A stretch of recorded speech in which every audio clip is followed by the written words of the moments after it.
Welcome to our podcast, JAJA Talks. I'm Julie Albert, founder of the This is JAJA platform, a global movement of freelancers, practitioners, and visionaries who believe it's time for something radically new. And this space is for you. It doesn't really matter if you're on a healing path, exploring who you truly are, or if you're a therapist or a teacher trying to navigate the complexity of holding space in today's world. It could even be the case that you're a team leader or an entrepreneur ready to build a purpose-driven team or business with soul, depth, and integrity. At JAJA, we work across borders. We work across sectors and disciplines combining trauma healing, the latest science, somatics, human design, self-development, systemic work, leadership, and even ancient wisdom. We speak English, but you'll also hear some episodes in Dutch because transformation is multilingual, and also because our platform is international, and also because we love to do things a little bit our own way. We are not here to patch up the old system. We are here to create the new. So if you're ready to reconnect with your unique blueprints, heal old wounds, lead with clarity, and live your truth, welcome to JAJA Talks.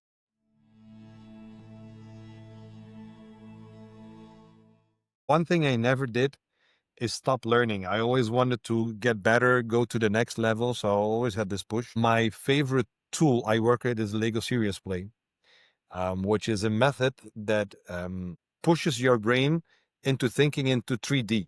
It's a fertilizer, nourishment for the plasticity of your brain.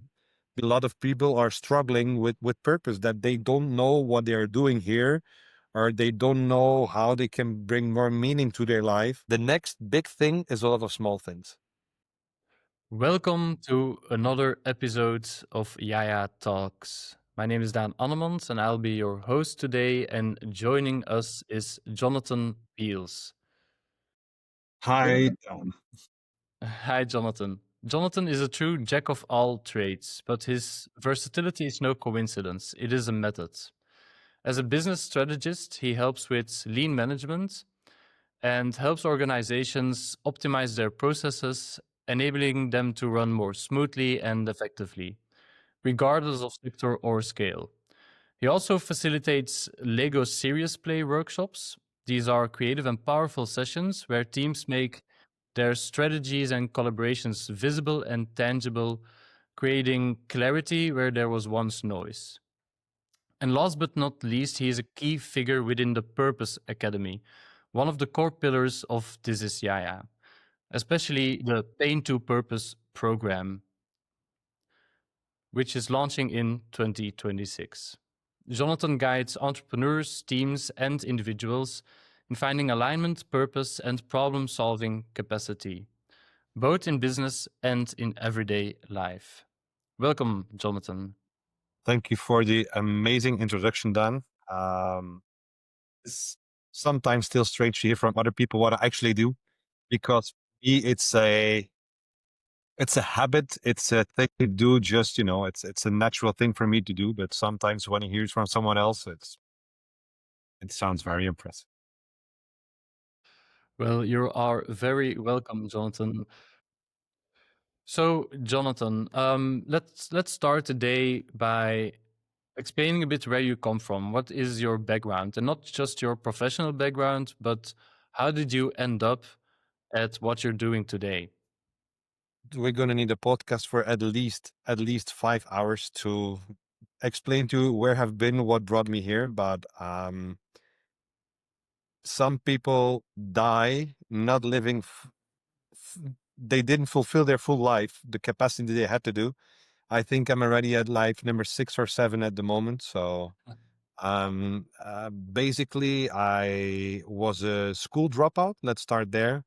I didn't feel at home in school. I had to sit on a desk. It was nothing for me. And some things were very interesting to me, other were not interesting. When it was interesting, my points and my scores were very high about it. I didn't have to put any effort. Even difficult subjects were so easy to me.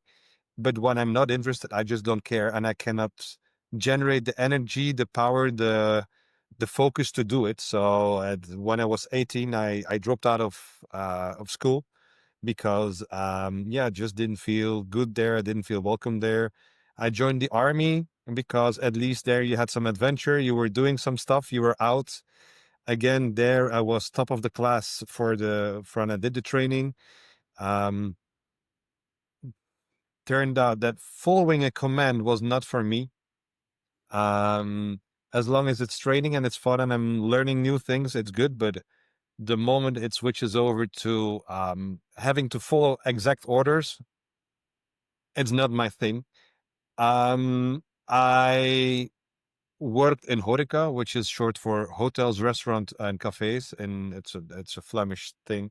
I think it's even Dutch, but which means I started as a bartender, actually as a bar waiter, bartender, then head waiter, then head bartender.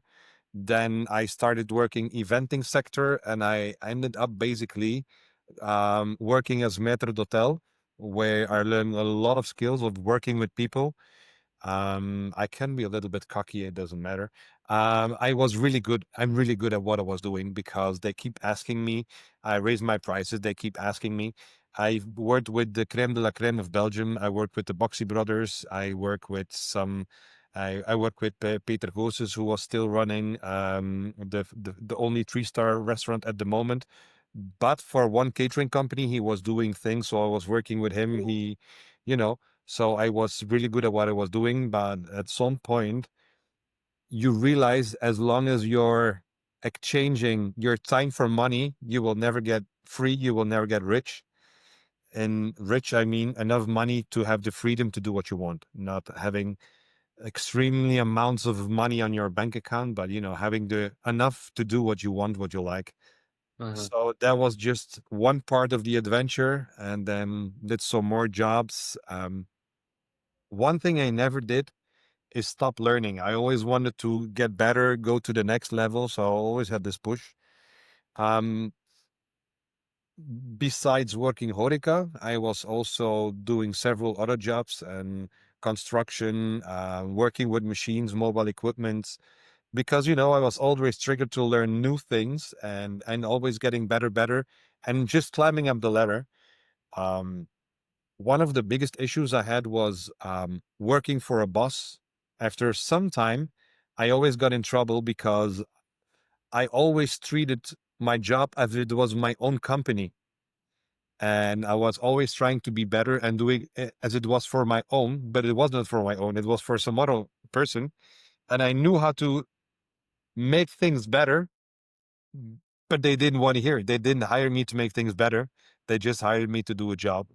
So that led me to, a standoff between being independent contractor working for a boss, and I decided not to work for a boss anymore. I became independent. I did some Herbalife where I learned a lot, not only about sales, regardless of the products, if you like them or not, regardless of the marketing system, if you like it or not. But it was a great opportunity for me to learn, to get better, because one big focus that they have is personal development. And I heard there the first time about Jim Rohn. I don't know if you know him, Jim Rohn. Never heard of him. He was a business philosopher, and he had the amazing capacity of saying things in a way that is understandable for everyone. He gave complex problems a very logical answer and very logical solution. And one of the things he said, for things to change, you have to change. For things to get better, you have to get better. So that again was when I was about 27. No, sorry, I was 31. I was 31, it's 14 years ago. And then I became full-time independent. And I said, okay, if I cannot change the other ones, then I will change myself. I will get better. And I started working as an entrepreneur, working, getting better at what I do. And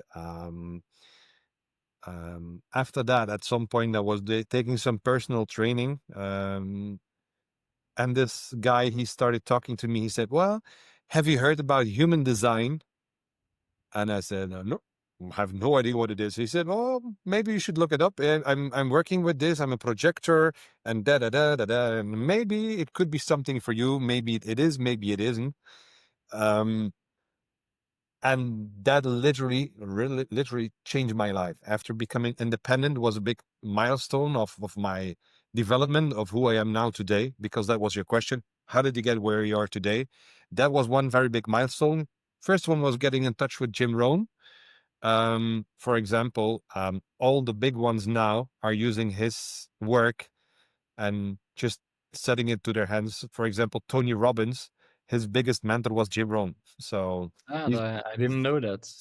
the same things that Jim Rohn was using. He's just saying it in a slightly different way, but it's exactly the same things that Tony Robbins is stuff is based on. So second big milestone is human design. One of the big milestones is human design. And I started looking up, but the next time I go for the personal training, I said, "Oh, I looked it up. Apparently I'm a projector too, but I have no idea what it means." It says, wait for the invite is the way a projector is working. And I said, I have no idea what it means. So he said, well, basically, you have a lot of knowledge, you know a lot of things, and you're not supposed to be talking to other people about what you know. You have to create the situation where they ask you for your opinion, for your knowledge, and only when they ask you for your knowledge, then they will appreciate your feedback or what you have to say. And all of a sudden, everything started falling into place. Why I had all the issues with my previous employers. In my career, I had over officially 60 employers. So I worked for 60 different people. Longest was 3.5 years. Shortest was less than a day. So, but all of that started making sense because now all of a sudden, all the pieces that were there started to fall and falling into place. Well, like, oh, that's why I was always fighting with them, because I was giving my opinion on how to do it better, but they didn't ask for it. So they didn't care about it. So there I started realizing more and more and more and embracing what a projector is and starting to work as a projector instead of as a generator. There's a different podcast on this. If you want to know more, look the other podcasts with Celia, for example. She knows much more about it than me. But about the projector thing, I have quite some knowledge and I'm trying to live by it. And the thing is that if you show what you do, people will be interested. Waiting for the invitation doesn't mean you have to sit at home until someone comes ring the door. You can create your own invitations. You can create the opportunity for people to ask your opinion. For example, when I go to a meeting, and people are introducing themselves. Before I knew what projector was, I would jump in. Hi, my name is Jonathan, blah, blah, blah, blah, blah, blah, blah. And I started talking. Now I just wait until everyone has spoken and they ask me, oh, so what do you do? And at that point, they're interested in what I do. So it's just a way of a different approach of doing things, but it's working out for me very well. For people that don't know what human design is, it's if you start to know what it is and you start working as what you are defined as, it's not a definition, it doesn't change anything. You can walk in every road you want. The only feeling you will have is you will no longer have the feeling that you're walking up the road. You're walking up the hill, but you're walking downhill because things just go more smoothly. It becomes more logical, more evident. And so that's a little bit where I ended up where I am now, if this is an answer to your question, of course. Yeah, it's a beautiful story, Jonathan. I like that metaphor in the end. If you know about your human design, you start walking downhill.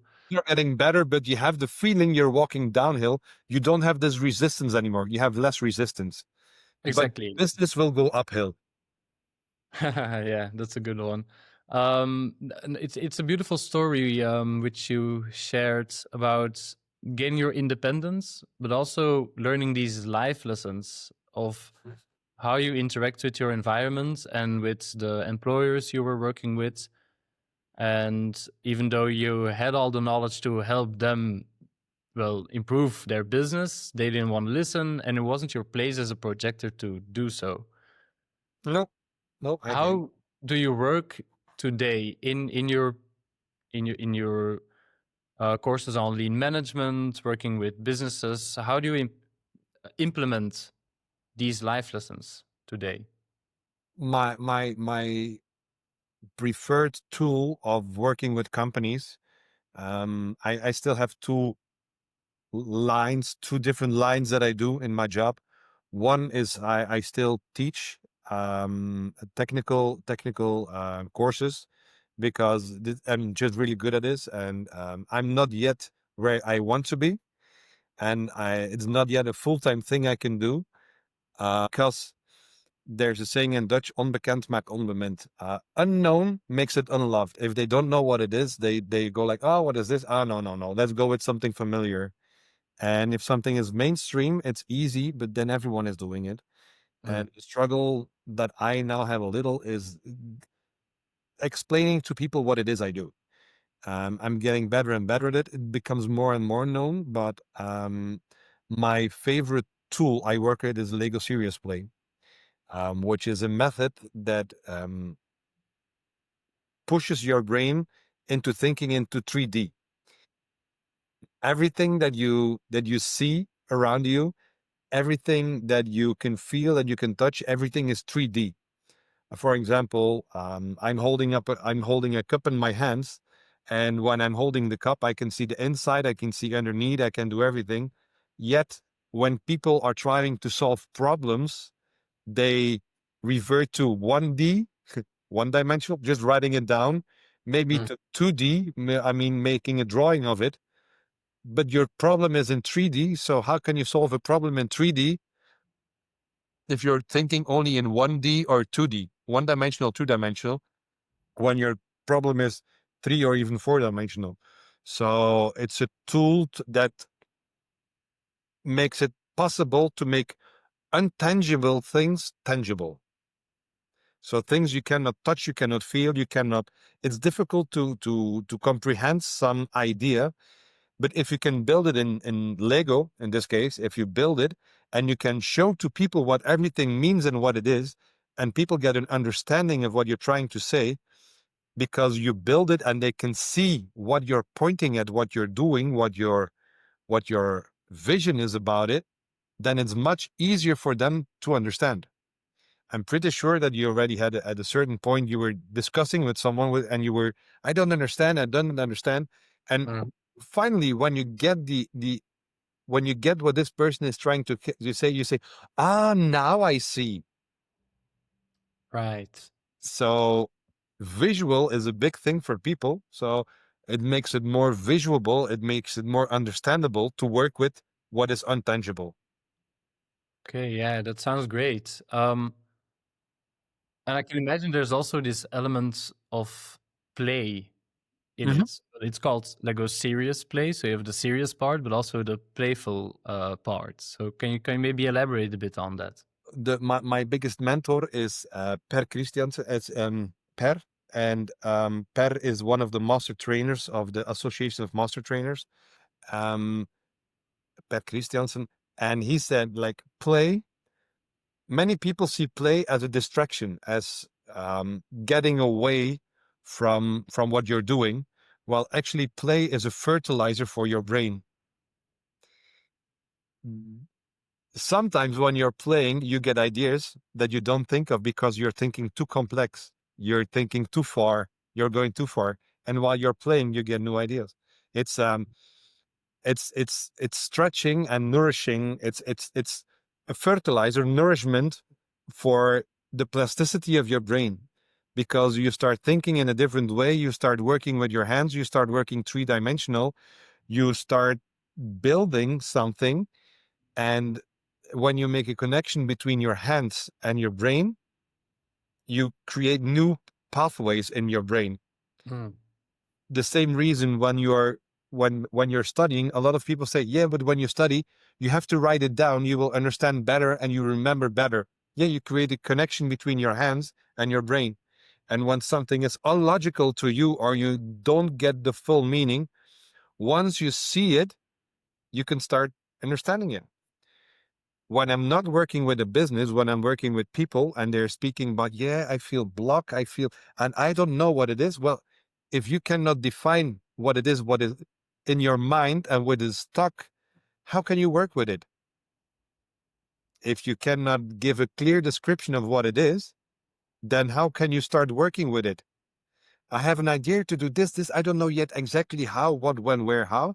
Well, the moment that you build it and you get a 3D vision of it, you can actually start literally working with it. You can change things, you can add something, you can take it away, and it becomes more clear because you have a 3-dimensional idea of what it is. That makes a lot of sense. Yeah. Does? Okay, very good. I'm reminded of the saying, as I think, so I feel, so I act.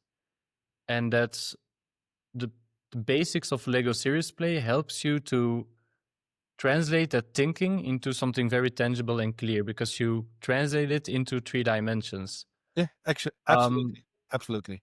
And then you also have the layer of emotions or feelings, and then the layer of actually acting upon the insights you've gained. So can you maybe elaborate on the process of first getting things clearly, and then I can imagine for people, but also for businesses, some emotions can pop up, and then eventually they'll have a strategy or a way to go forward to actually also act on the insights that they gained during the session. So 2 things I would like to elaborate on. One, it was created within the Lego company, and they wanted to find a method, not a system, but a method to have a plan on how to act when something unpredictable occurs. For example, now we can predict Corona. We can predict because we had it. We know what it was. We know da da da da da. Before, if someone told you there's a global pandemic, no one would say like, "What global pandemic? How is this possible with all the technology that we have now?" So it's very. Now we can make a PowerPoint of it. Now we can make a PowerPoint. You have to do this, this, this. The same with when there's a fire in the building, you need to take these steps. This needs to be done. You need to alarm. You need to evacuate. The fire department needs to come. Blah, blah, blah, blah, blah. When you can solve the issue with known factors, it's not for Lego Serious Play. When I ask you, what are the core values of your personal business, Daan? What are the core values of your business? This is something completely intangible, which is not something you can take and throw away or you can play with. So it's the intangible that becomes clear. And what the vision was of Lego, the second part of this story, is that they say all the knowledge that you need is present within the company. The only problem that you have is that people are talking next to each other. 80% of the people are listening until it's their turn to answer. They're not listening and hearing what the other people say. With Lego Serious Play, they have a 100 approach, which means everybody has to participate. If you're in the room, you're participating. You don't have someone from HR standing behind you looking what you're doing. If you're in the room, you're participating. And if you have to go to the toilet, everything stops until this person is back, because it's a 100 approach. Everybody participates, but also everybody is being heard. So what I basically do in a Lego Serious Play session, if it's a day or 2 days or 3 days, is I ask questions, and instead of people giving me the answer to the question, they build with Lego the answer. And after this, they have a model in their hands or on the table, and I will go from one person to the other, asking them, okay, please tell me, what is your model? What does it represent? How it's done? How it's built? What does it mean? And I will ask questions about it. Does this specific color of blocks mean anything? the fact that this person in the model is facing outwards instead of inwards? Does it have a meaning? So everybody is being heard. 80 to 90% of the problems within a company, when they ask me, well, we have an issue in the company, we're stuck, we cannot progress. 80 to 90%, I already know the answer before they finish talking. And the answer is communication. Yeah, that's very often the main issue. People are not listening to what the other people have to say. They're not listening. What we create with Lego is that the fact that because everybody is building and the other one has a completely different model than what you have to listen to their explanation, what it is that they built, to understand what he built. So at this point, all the information about the specific problem that you have comes on the table, literally. Everybody brings their piece to the table. And when all the information that you have about specific subject comes to the table, 95% out of time, you find the solutions for this problem within the company without going to some external factor.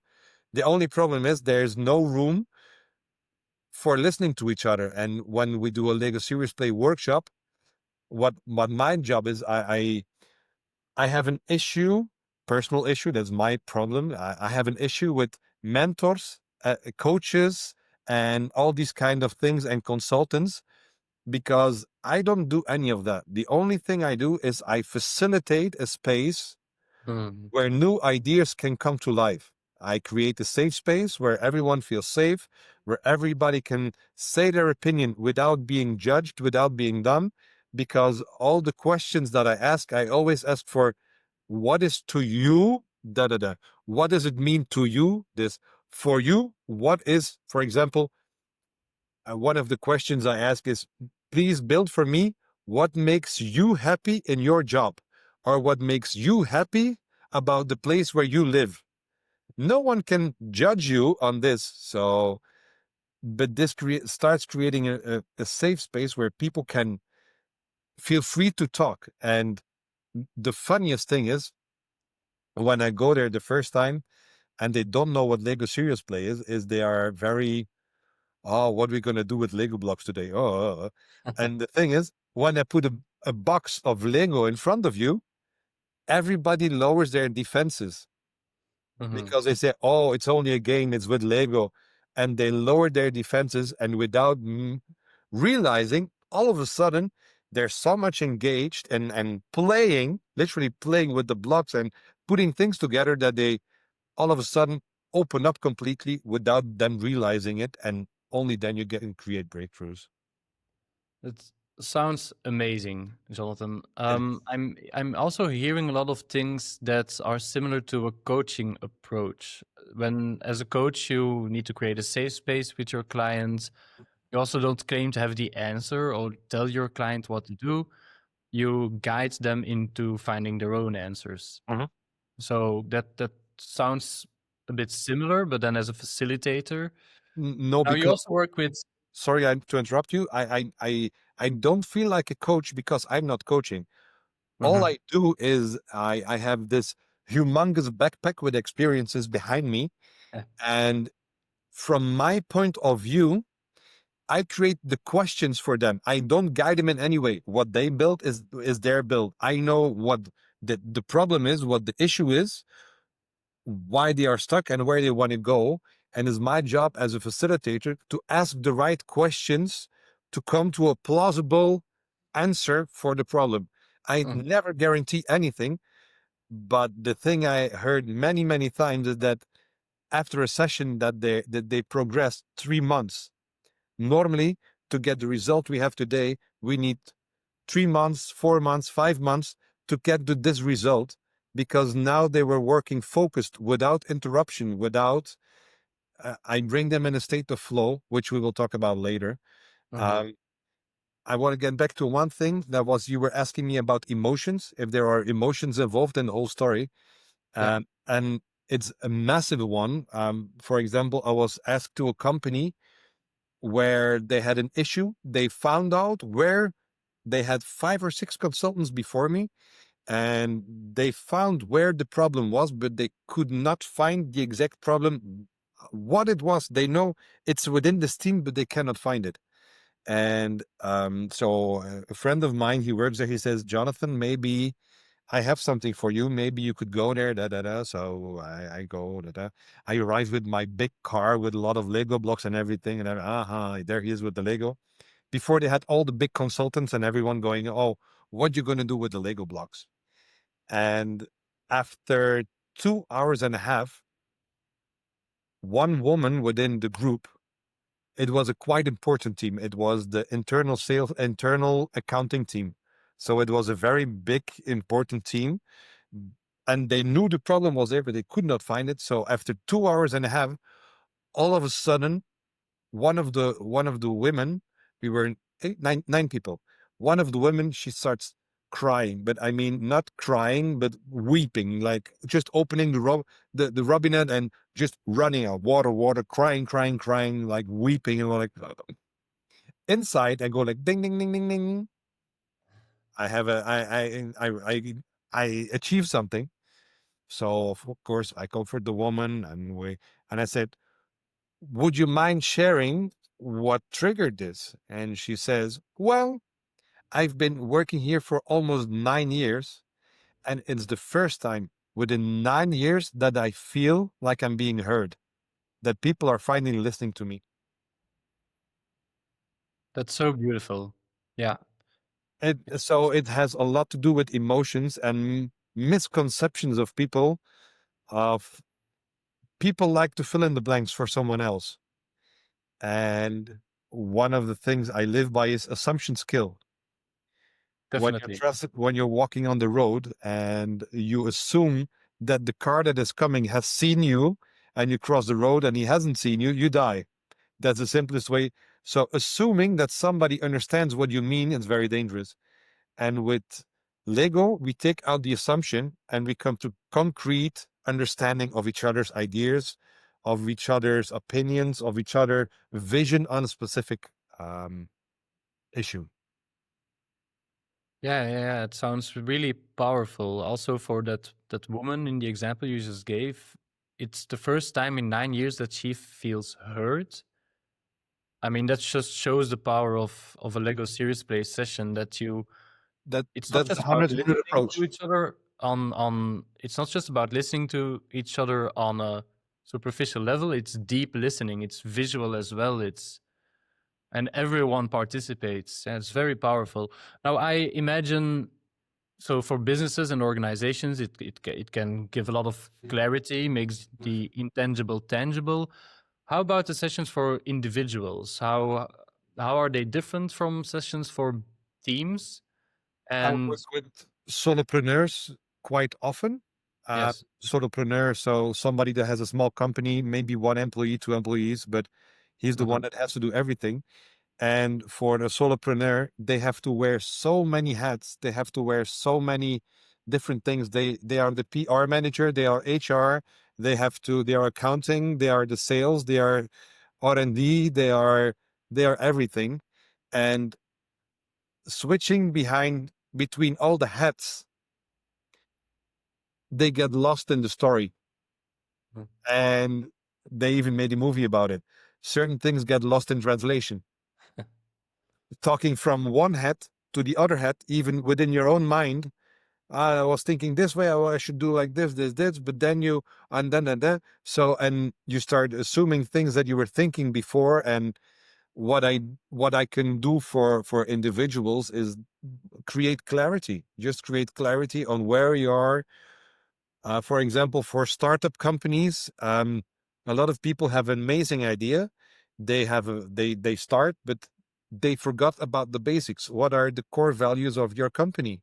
It seems such a honor, loyalty. Okay, but what does it mean? How are you gonna implement this in your everyday decision? What does loyalty mean to you? Because loyalty to you can mean something completely different than it means to me. When I was in training, was a full week training.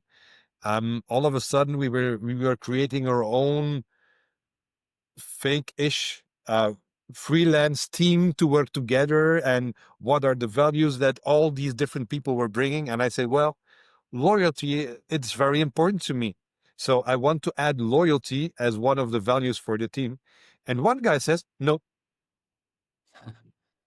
how can you not add loyalty within within a, how you say this, a cooperation? How can you not add loyalty as one? And he said, no, I don't agree. I don't want this as a core value. At that moment, I was being trained by Per. He said, okay, perfect. Let's go back to the building table and let's build, what does loyalty mean to you? Because for him, it had a completely different meaning than it had to me.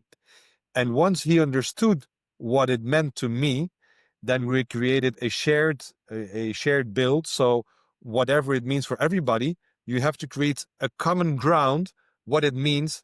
And for example, I can say loyalty needs to be a part of it. And then you have two options, Daan. You have three options. One, you agree. Two, you don't agree.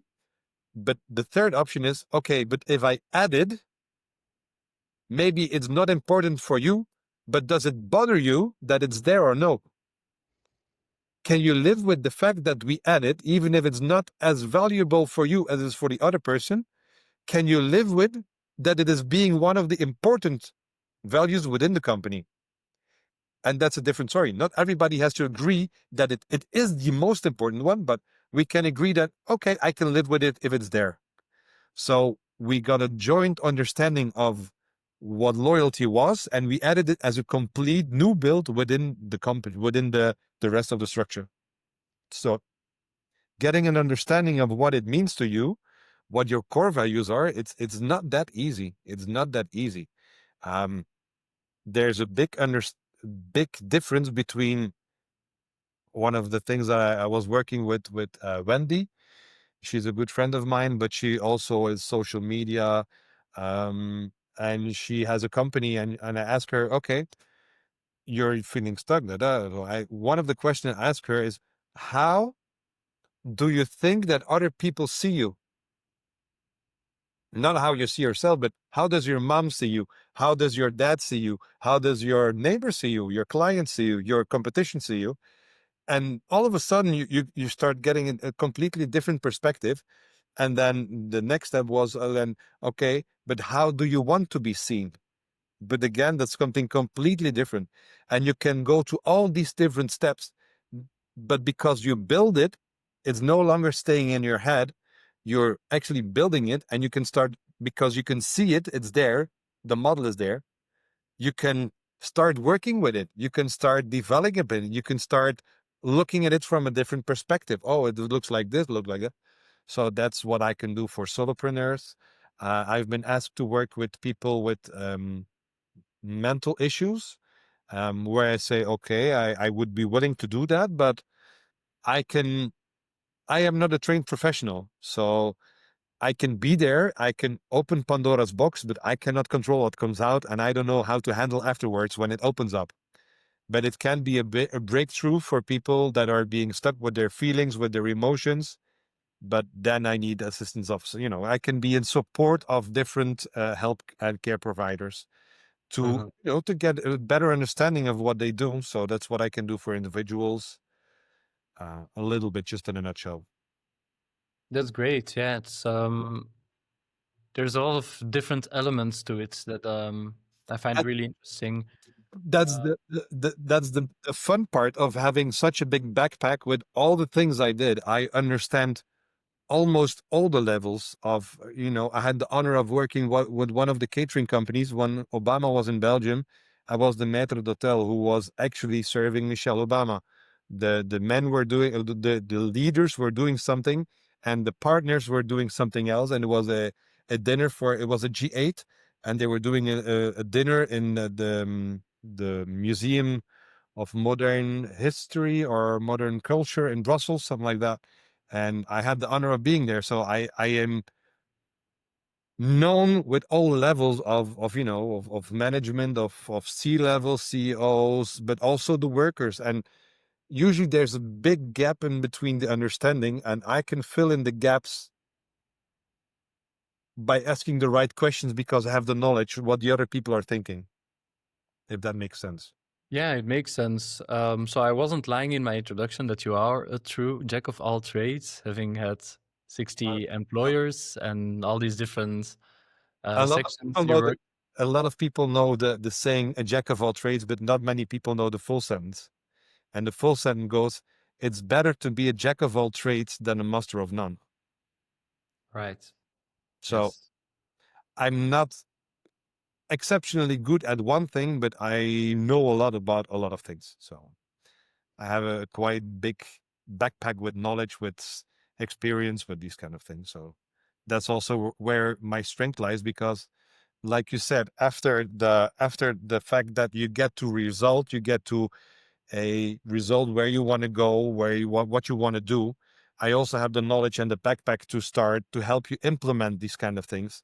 I can give you understanding. I'm good at summarizing things, and so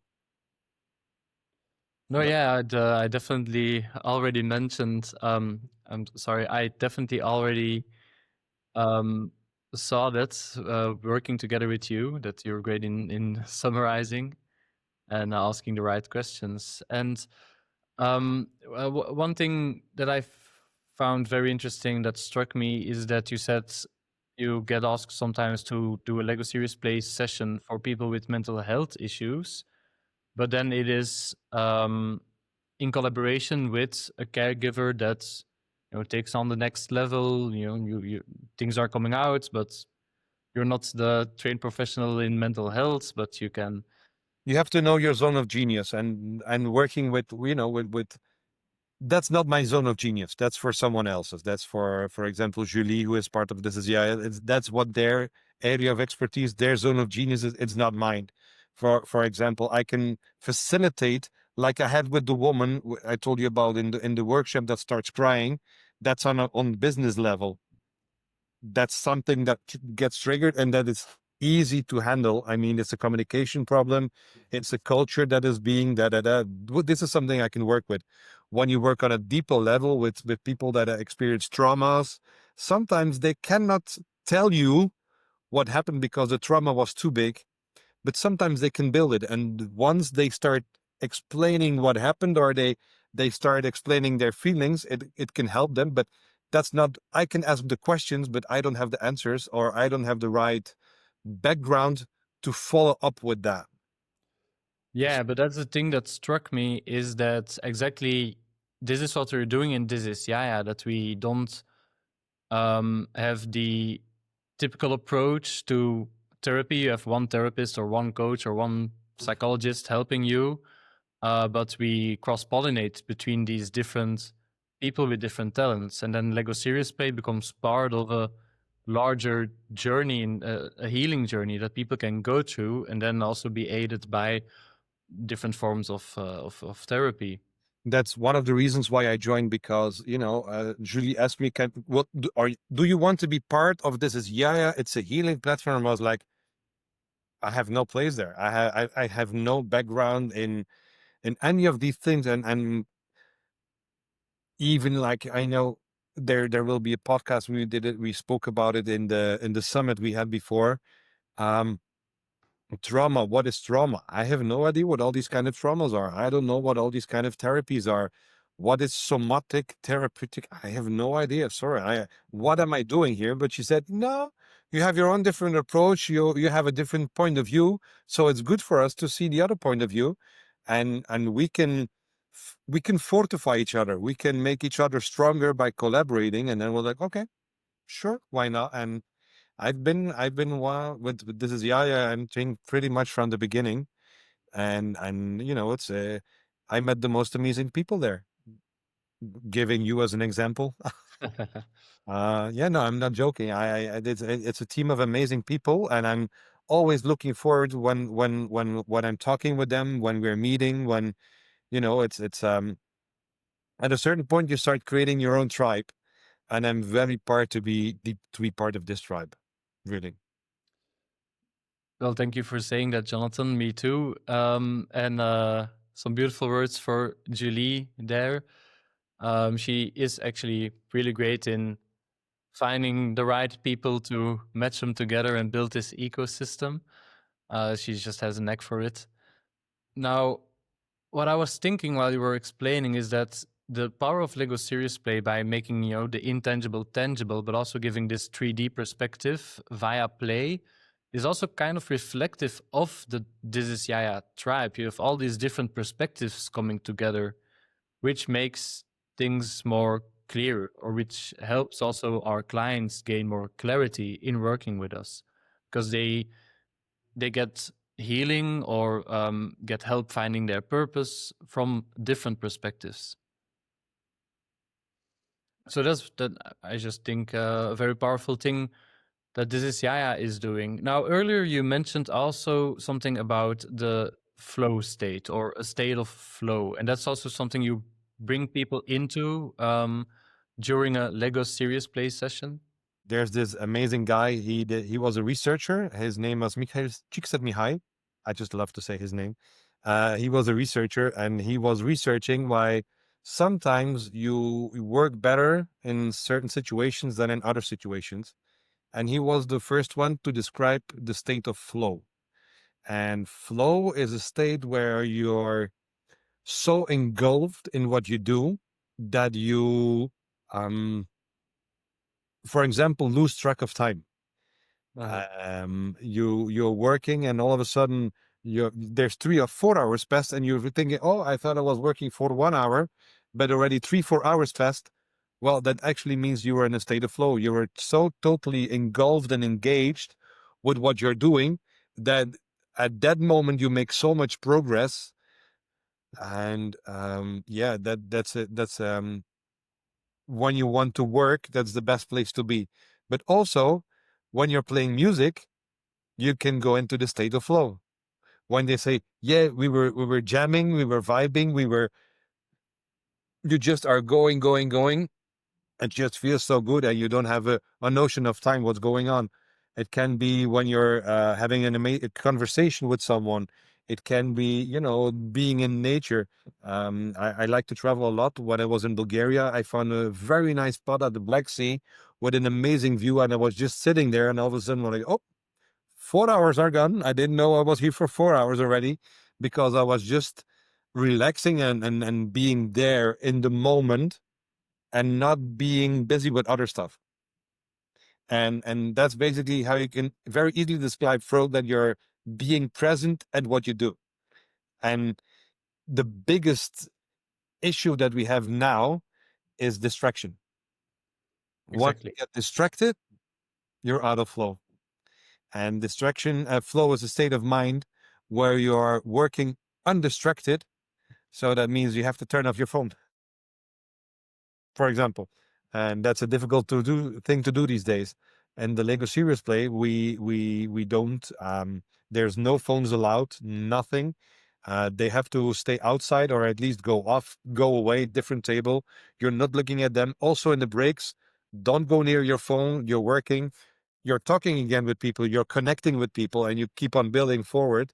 And at the end of the day, if it's really important, they will come knock on the door and they'll tell you, look, it's really important. That's it. Yeah. It's, but it's so easy to get distracted by anything. Anything is made to distract you. Your phone, your tablet, your work, your emails keep popping up. When you're on your laptop, ping, ping, ping, something is popping up, and then your phone is next to you, and then you get from AliExpress, your notification or whatever. And, it just keeps coming, and everything distracts you. So you have to make sure that you have an environment where you can be undistracted. And then the second part of what I do, I bring people in a state of flow, and it's a small corridor that runs between the difficulty and the skills. You should look at it like a diagram. On one side, you have the difficulty, and on the other side, you have your skills that you have. And the way I ask my questions, I make it more or less difficult, but I have a lot of Now they have thermostatic cranes to get the right temperature of the water. Before you had to play with the cold water and the hot water to get the perfect temperature. I have 3 faucets I can play with to get the right mixture to keep you in flow. I can play with the time I give you to build something. I can play with the challenge, how difficult it is to ask you, but I can also play with the number of blocks you can use. If I give you less blocks, it becomes more difficult. Or if I give you too many blocks, it also becomes too difficult. So it's a state where I try to keep you with my questions. And the thing is, if you have a challenge and you mount on that challenge, you go up in this corridor, you go diagonally, you go up. But the more you keep going up, I have to make it difficult enough for you to reach, but not too difficult. If it's too easy for you, you will get bored. If it's too difficult, you will get frustrated. So it's a very narrow window where I have to keep you, and that's where my skill lies. That's basically it. You have to start feeling the people, start feeling the group, and that's why I have the luck or the experience that I have, that I get in understanding of people. When they are starting to get frustrated, I make it a little bit more easy so they can fall back into the flow state. When they are getting bored and they're talking too much and playing too much, I have to make it more difficult. So I shorten the time, or I give different blocks, or I make my questions more difficult. So that's basically the flow state. You have to be engaged, you have to be triggered, you have to challenge yourself. It needs to be engaging, challenging, but it needs to stay in accordance with your skill set. So to get to the next level, I have to push your skills, that you use all your skill. And that's where I come back to what I said in the beginning. It's really an exercise for your neuroplasticity. I did a one-on-one session with Julie here in my house, and at the end she said, like, we've been working for 5 hours, less than 5 hours, and I feel so tired. I feel like this is more, and she didn't use the word tired. I forgot the word that she used. She says, I'm out of brain space for today. Working with trauma patients is less challenging for my brain space than doing this. The only difference is when I go home after working the whole day with trauma patients, that she is mentally tired. Here you are tired, but in a good way. You're stretched. It's like when you do exercise, at the end you go like, yeah, I feel like I exercise, but you feel it in a good way. You don't feel drained. You feel tired, but you don't feel drained. When you have the whole day of working on a laptop, you can feel so drained because you get no feedback, you have no social contact, you have nothing. You just feel completely drained. What you have with the Lego Serious Play, you're tired at the end of the day, but you made so much progress that you get this amazing feeling and this joy and this good feeling, but you don't feel drained. You're mentally tired, but you're not drained, if that makes sense. Yeah, totally makes sense. Yeah, definitely. It's like the good kind of The good tired. kind of tired. Yeah. The good kind. But she says it's half a day of this. It's more challenging than working the whole day with trauma patients, and which is not an easy job to do, by the way. So imagine that you have 3 days ahead of you of doing Lego Serious Play. Yeah, that's good work. Yeah, but one-on-one person, it will never be a full day. It will never be full 3 days. It's, for example, with executive teams, C-level, CEO, CFO, that are deciding the strategy for the next 4 years. Then we build up in stages. We go, you can play out a lot of possible things that might happen. Where will the impact be of this? Where will the impact be of that? So there's so many. It's a method, which means it's applicable in a lot of things. And that's why I love it so much, because you can apply it in personal life, you can apply it in business life, you can apply it at every level of business life. So it is really a very nice method for me. Yeah, it does sound really, really powerful. I'll need to experience it for myself. And I can imagine people in the audience, well, haven't experienced it yet, but hear all of the positive aspects of it you just mentioned. Now I'm thinking, what are some key takeaways that people listening can start implementing in their day-to-day life? Some key lessons from this method of Lego serious play without necessarily having Lego at home. It has nothing to do with this. The most important thing that you should take away is that assumption skill. Assumption skill. It's if we are talking about, oh, I will make dinner tonight, and I will make I will make for the dessert, I will make a carpaccio of pineapple. And you think, wait, pineapple, it's the round red thing with the little seeds inside with little green on top, which means you're thinking about a tomato, and you go, how are you going to use a tomato for dessert while I'm speaking about the pineapple, the yellow thing with the long green leaves on top of it? You assume that you understand what I mean, but you go like, no, you cannot use it for dessert. Of course you cannot use it for dessert. It's made for, so you see, that's what assumption skill. Don't assume that you understand someone. If you're 100% sure, go back to the person and go, also, if I understand correctly, you mean this, right? And then you will get the right answer. That's Right. Yeah, assumption skill also leads to this maybe next key takeaway is that when you're talking about things get lost in translation, like you said. So you need to be very clear that you're actually understanding the person and what they are saying, and the other way around. Absolutely. Now, you also mentioned and explained a bit about the state of flow, which was just a great explanation on like how you kind of get into the flow state. And you already mentioned that distractions really kill the flow state, and we're well surrounded by things that can distract us in this digital age. This is something that's really right up my sleeve as a digital balance coach. But what are some other elements that are important to reach a flow state for the people listening in their daily tasks or in their work? It's a very good question. No distraction, definitely no distraction, but also make sure that you do what you like to do, because if you like what you do, it's so much easier to be engaged and be present in what you do. If you have to do, me personally, I am a nuclear disaster when it comes to administration. Absolutely a nuclear disaster. I hate it. I hate it. I cannot find the energy. It drains my energy. It already has gotten me multiple times into trouble because I'm late with documents, I just have a natural, I don't know what it is. And at the same time, I have to say that I heard it online somewhere. They say the magic is in the things that you're trying to avoid. So I know that there's much margin for growth, but I need to get my administration right.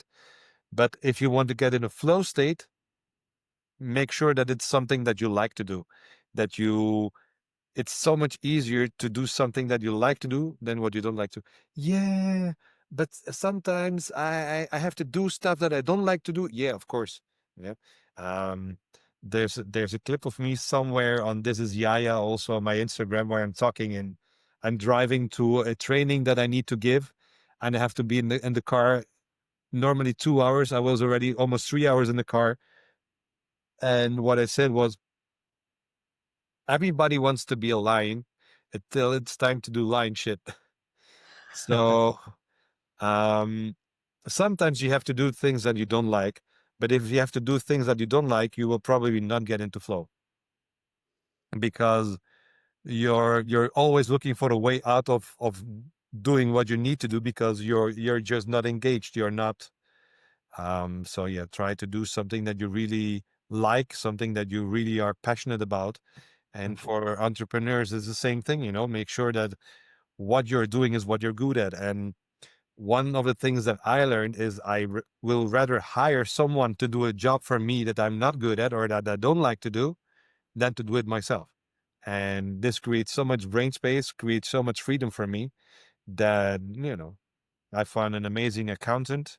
If he ever listens to this, thank you, Rossen. You're an amazing guy. Thank you for relieving me of a lot of stress. But it's find your zone of genius, and when you're working within your zone of genius, it's so much easier to get into flow.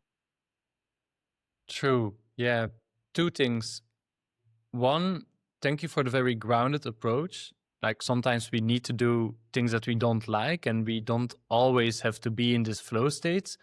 But doing the things that we do like and making them, I guess, challenging enough, not too challenging, and actually having the right skill base to do it, well, that gets us in that flow state. And then, of course, getting rid of those distractions. And the second thing I find interesting that you mentioned is to delegate also things that you do not like. So maybe we can't always do that or always have the means. Sometimes you need money to pay someone to do certain tasks, but just in our day-to-day relationships, we can already just open up the conversation of what it is you like and maybe your partner likes and what you don't like, and actually find this way of also cross-pollinating within your family systems.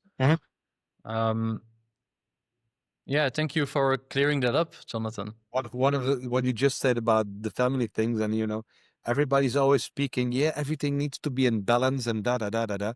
One of the things that I learned from my therapist, he said, nobody said what the balance is supposed to be. And doesn't need to be 50-50. Being 50-50, everybody is doing the same thing. It's the biggest fucking bullshit that exists. Sorry for my language, but that's just basically it. There's never 50-50. One day, imagine that we are a couple, Daan. You will, if I can be so, you also work with plants at certain days, if I understood. If you come home from this, you feel recharged, you feel full of energy, you feel da-da-da. You come home and you're 70%. I was working the whole day on the laptop. Well, maybe that day I'm 30%, but if it's a balance that you can live with, it's perfectly fine. I think it's Esther Perel as well that said, being a 50-50%, at the end of the story, it needs to be in balance, and you need to be able to live with that balance. And if this balance is perfect for you, well, who is anyone else to judge? It's not because other people are doing everything together that you need to do everything together. My wife is Brazilian. Most of her friends are in Brazil. So many times I go to sleep alone and she comes wake you up in the morning when she goes to bed. It's a way that we found, you have to find a balance in these kind of things. And it's not always about being the perfect balance that is inside your head, but sometimes you have to step away, see the bigger picture, and then you go like, okay, but that's also a balance which I can live with, because, why do we need to actually sleep together if she's there when I go to sleep and then she comes wake me up in the morning while you're sleeping? What does it matter if the person is there or not? So just one example of these things. So taking this into your private life, this balance, there's a misconception of many people. And Jimmy Carr said that comparison is the thief of joy. Exactly. And if you look at someone else, how they're doing, how can you be happy? Because you have different, you cannot build the same thing because you don't have the same building bricks. So find something for yourself, find your own balance, what you're comfortable with. And I think if you find this and you don't compare with anyone else, you just enjoy what you have, you're pretty good there. I feel like people in the audience need a notepad to write down all of these powerful one-liners and then put them on their wall. It's another one which is very nice. I didn't understand it when I first saw it on the wall of the University of Ghent, close to Ghent Zuid. I think it's Lammerstraat. There's a big new building, and on the side of the building they said the next big thing is a lot of small things. That And ties into behavioral science, that when you try to change your habits, which ties in a bit with the conversation we are having today. You start small. You do a lot of small incremental steps in order to change your habits over the long term. Absolutely. And you have to enjoy the little victories that you make. You have to enjoy the little things that you change, the little victories, all the good moments. People just are so busy what other people think of them. Other people's opinion is not my business, one. And, if I'm happy with what I have, with what I do, with who I have around me, who is anyone else to judge? And you need to be able to see the joy of what you have, because trust me, I travel a lot. I've been in Brazil, I've been in South Korea, I've been in many places in Bulgaria, and there's so much people that have it so much worse than us, and they're not complaining, they're just living happily and doing with the best with what they have. And that's what Jimmy Carr said. um Comparison is the thief of joy. You need to be able to see the joy in your life, because we are so lucky that we are here, that you're listening to this podcast. You have a device to listen to this podcast. You have the opportunity.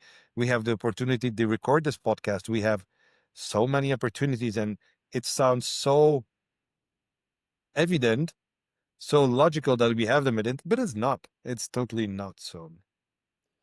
And Yeah, there's I think I wanted to go back to, sorry, no, something it's you said okay. before. It was about purpose. Um, you said the one-liners going and da da da, and everybody wants to be a lion, but nobody wants to do the lion shit. What I want to get there is, if you have a clear purpose on where you are going, then you will also get an appreciation for the things you need to do to go there. For example, it doesn't make me happy. It doesn't fill me with joy to be 3 hours in the car to go there and 3 hours and have to get back. But I know why I'm doing it, because this specific training I had to give brought me quite some money. And this money I could invest into getting to my purpose. Sometimes the road to where you need to go, it's not always very clear. And sometimes you just need to do the fucking bullshit shit stuff that you don't like, to get to where you want to be. And I'm also very proud to be part of the team that will be doing the Pain to Purpose program that we have with This Is Yaya. And that's all about it, about finding that purpose, on getting clarity on that purpose. And one part of finding your purpose, it's one thing, but getting there and living by your purpose sometimes just means you have to do the line shit. You have to kill the animal, you have to be full of blood, you have to do all the things that people don't like, but it's part of it. Exactly, yeah. And if I can speak for myself, I feel like I've been doing a lot of side quests in order to get back to the main quest. Show you something, sorry. I'm going It's okay. I'm going out of the picture. I have this nag for pins. I love wearing pins. And one of them is I don't know if you can see it. It's like a little knight, and it says, "I'm not procrastinating, I'm doing side quests." Procrastination is the thief of many things. And to be very honest, I'm also many times still distracted and doing other stuff than I should do. I could have been much further, but I embrace my mistakes. I don't make mistakes. I learn new stuff. Mhm. Like Edison said, yeah, but you tried 10,000, you made 9,999 wrong things. And he said, no, I find 9,999 ways not to make a working light bulb. And then I found one.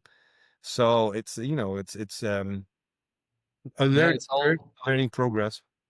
exactly. Yeah, it's all a matter of also perspective and how you're looking at it. And I like what you said about comparison is the thief of all joy, because finding that joy in your day-to-day life, it might sound cliche, finding the joy in the little things, but it's actually true. And it's not just about being joyful, it's also about being grateful.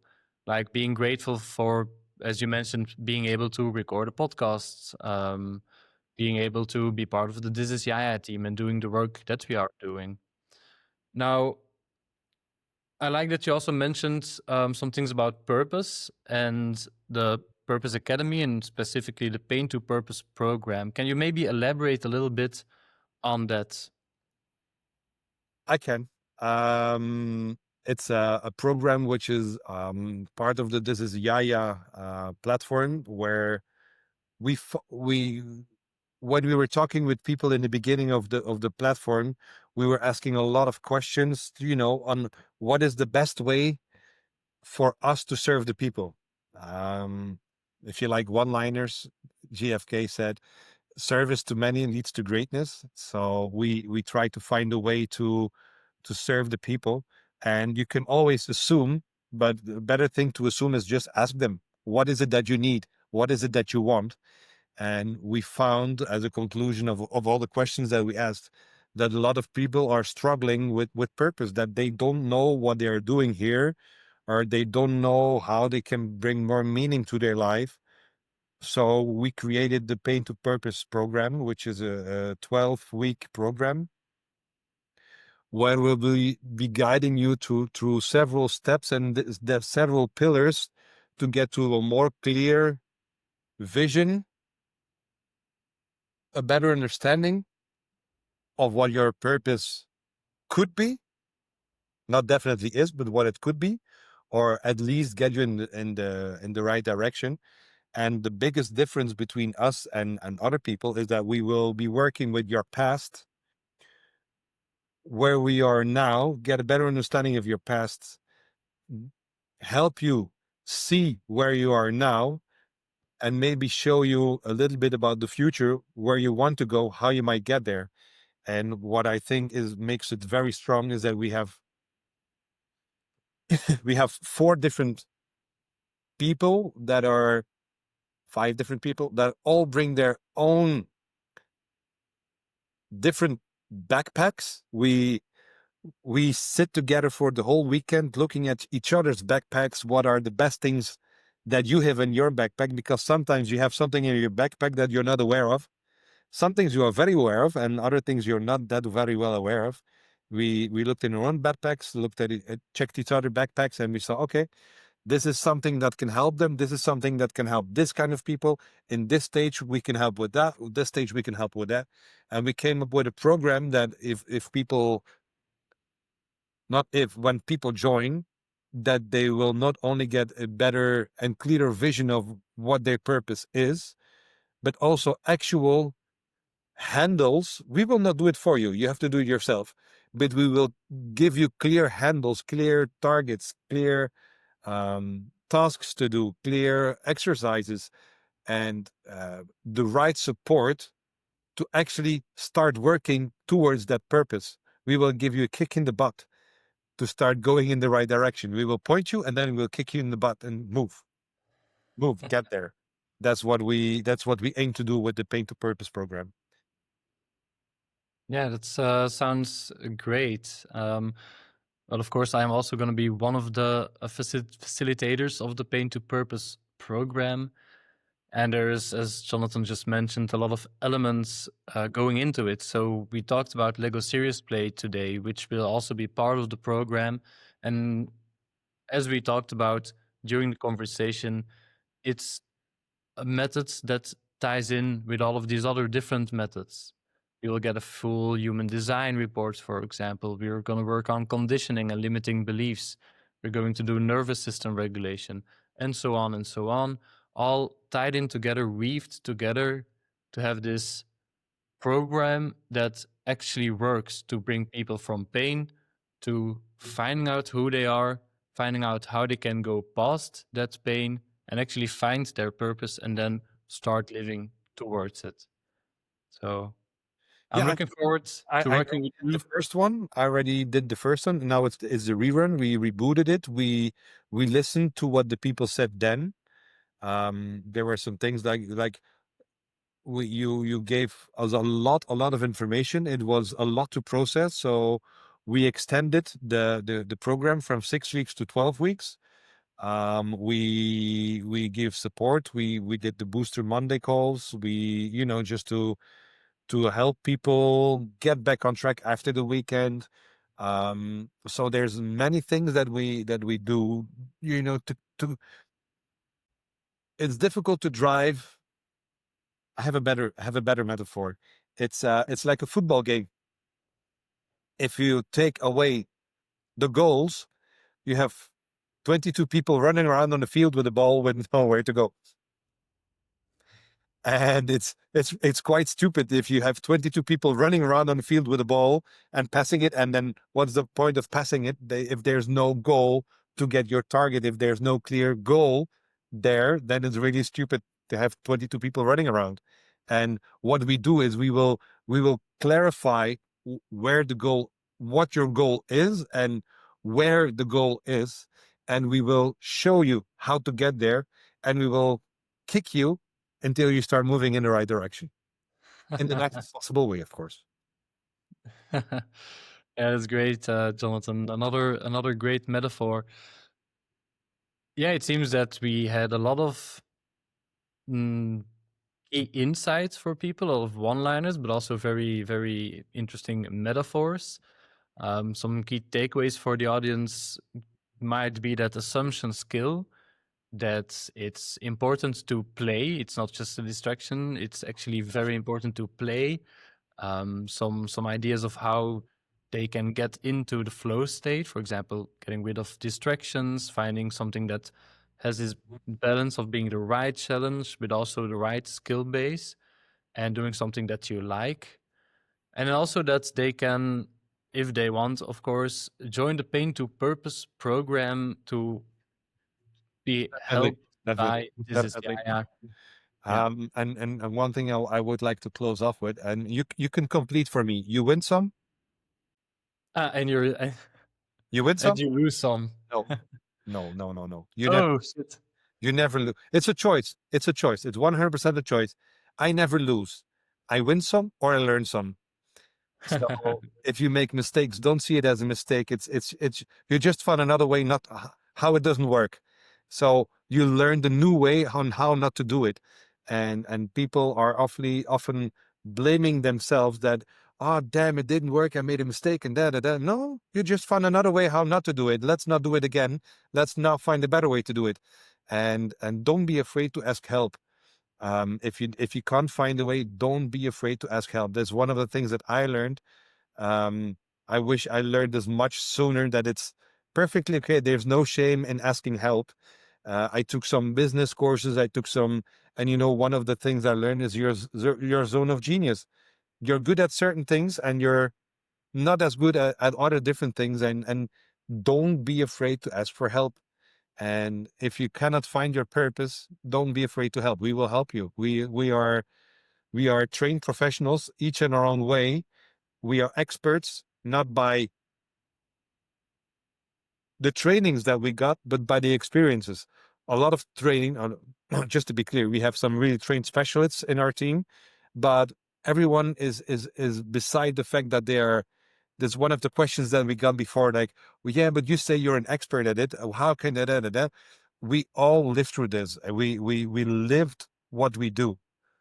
The strong thing, if you ask me, what is the strongest point about This Is Yaya, and what makes me so proud of this tribe that I can be part of it, is the fact that everybody that is now within the This Is Yaya tribe is really good at what they do, and not because that they're exceptionally good at it, but because they are so well aware of what they do, and because they care about what they do.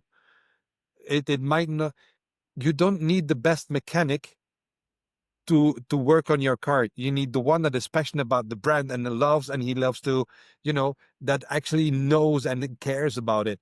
And the people that are part of the This Is Yaya tribe are people that truly care and that want to see you get the result that you aim for. One of the things, I can be very honest, I don't care. She can be angry with me, I don't care. One of the problems that Julie has is that she cares too much and she always wants to give more and more and more and more.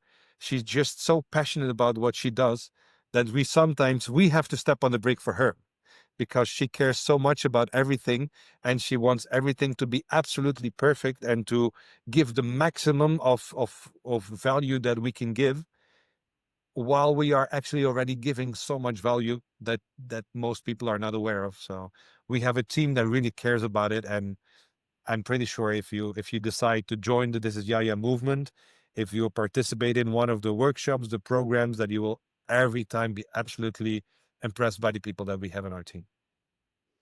Definitely. Thank you. I think that's a great note to end on, that we all work from the heart. Yeah. With a lot of expertise, but very much from the heart and with care. And well, you win some and you learn some, and I learned a lot from you today, Jonathan. I hope the audience agrees. And then for the next episode, there will be conversation between Julie and Laure. And Laure is an expert on trauma and therapy. So stay tuned for the next one. Dan, it was a pleasure talking with you, and we'll meet again pretty soon. Ciao, ciao. My pleasure. Bye.